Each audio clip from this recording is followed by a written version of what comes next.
वित्त मंत्री निर्मला सीतारमण ने कोरोना संकट में किसानों मजदूरों की मदद के लिए की कई घोषणाएं। जानिए बड़ी बातें। मोदी सरकार ने छोटे किसान, शहरी गरीब और प्रवासी मजदूरों के लिए थैली खोली।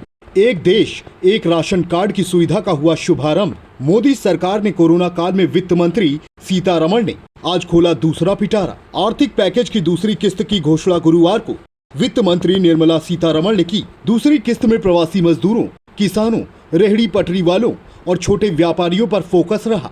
One nation one ration card योजना अगस्त 2020 तक लागू होगी। इससे देश के किसी भी हिस्से में डिपो से राशन ले सकते हैं। वित्त मंत्री निर्मला सीतारमण ने कहा कि आज छोटे किसानों, प्रवासी मजदूर, स्ट्रीट वेंडर्स, छोटे कारोबारियों आदि के लिए ऐलान होंगे।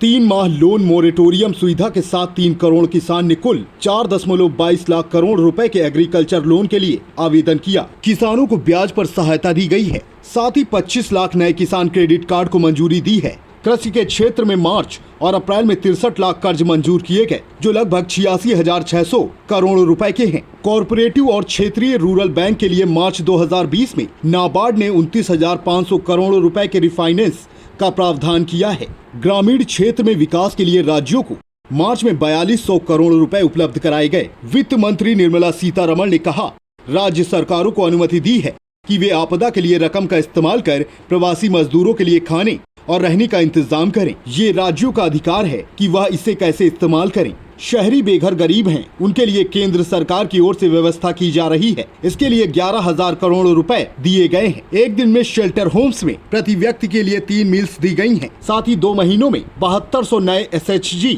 शुरू हुए हैं। 13 मई तक मनरेगा के तहत 14.62 करोड़ व्यक्तियों को काम दिया गया। अब तक इस पर 10,000 करोड़ रुपए खर्च किए गए हैं। 1.87 लाख ग्राम पंचायतों में 2.33 करोड़ लोगों को काम दिया गया। पिछले साल मई की तुलना में 40 से 50% कामगार बढ़े हैं। इनके लिए मजदूरी को 182 रुपए से बढ़ाकर 202 रुपए कर दिया गया है। सरकार सभी कर्मचारियों के लिए न्यूनतम वेतन तय करने का प्रयास कर रही है। न्यूनतम वेतन का लाभ लगभग 30% कर्मचारी उठा पाते हैं। इसमें राज्यों के बीच न्यूनतम वेतन में अंतर को खत्म किया जाएगा। इसे वैधानिक रूप दिया जाएगा। सभी मजदूरों को नियुक्ति पत्र मिलेंगे और साल में एक बार हेल्थ चेकअप होगा। असंगठित क्षेत्र को सोशल सिक्योरिटी स्कीम का लाभ मिलेगा। मजदूरों के लिए ESIC सुविधा को लागू किया जाएगा। महिलाओं को अगर रात्रि में काम करना पड़ता है तो उनके लिए अलग अलग तरह के सेफ गार्ड लाए जाएंगे। राशन की सुविधा उपलब्ध कराने के लिए 8 करोड़ प्रवासी मजदूरों के लिए सरकार 3,500 करोड़ रुपए का प्रावधान कराने जा रही है, जो नेशनल फूड सिक्योरिटी में नहीं आते या जिनको राज्यों का राशन कार्ड नहीं मिल पाता, उनके लिए यह प्रावधान किया गया है। प्रति व्यक्ति 5-5 किलो गेहूं या चावल मिलेंगे। साथ में प्रति फैमिली 1 किलो चना अगले 2 महीनों तक मिलेगा। इसको लागू करने की जिम्मेदारी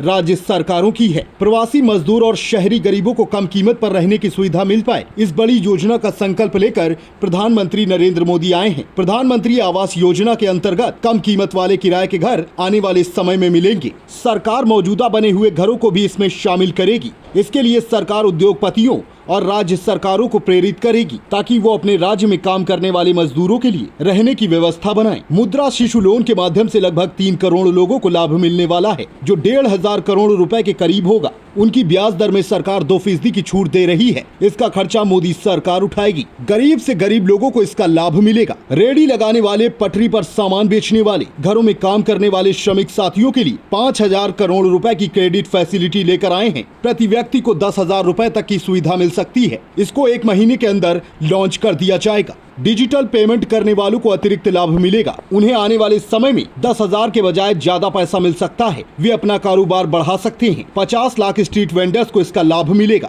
हाउसिंग सेक्टर को बढ़ावा देने के लिए मिडिल इनकम ग्रुप, जिनकी आय 6 लाख से 18 लाख रुपए है, उनके लिए 70,000 करोड़ रुपए का बढ़ावा देने वाली एक योजना लेकर आए हैं। क्रेडिट लिंक सब्सिडी स्कीम, जो हमने 31 मार्च 2020 तक बढ़ाई थी, जिसका लाभ 3.3 लाख मध्यम वर्ग के परिवारों को मिला था, उस योजना की तिथि मार्च 2021 तक बढ़ा दी गई है। इससे 2.5 लाख से ज्यादा परिवारों को लाभ मिलेगा और 70,000 करोड़ का कुल निवेश आएगा, जिससे रियल एस्टेट से जुड़े सेक्टर्स, स्टील, सीमेंट आदि को भी बढ़ावा मिलेगा और लाखों लोगों को मजदूरी के अवसर मिलेंगे। रोजगार के लिए 6,000 करोड़ रुपए के कैंपा फंड्स का उपयोग होगा। विशेष तौर पर ग्रामीण इलाकों में, आदिवासी क्षेत्रों में इन योजनाओं का लाभ उठाया जा सकेगा। वित्त मंत्री ने कहा कि 3 करोड़ छोटे और सीमांत किसानों के लिए मोदी सरकार 30,000 करोड़ की अतिरिक्त सुविधा लेकर आई है। नाबार्ड जो 90,000 करोड़ रुपए देता है या उसके अतिरिक्त है, यह state cooperative bank, district cooperative bank आदि के माध्यम से राज्यों को दिया जाएगा। पीएम किसान योजना और अन्य योजनाओं के माध्यम से करोड़ों किसानों को लाभ मिलता है। अब 2 लाख करोड़ रुपए की सुविधा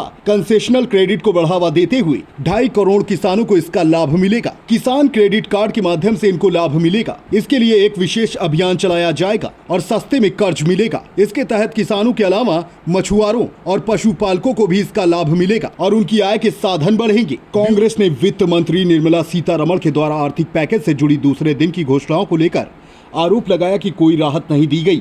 पार्टी के मुख्य प्रवक्ता रणदीप सुरजेवाला ने ट्वीट किया, निर्मला सीतारमण के आर्थिक पैकेज के दूसरे दिन की घोषणाओं का अर्थ खोदा पहाड़ निकला जुमला।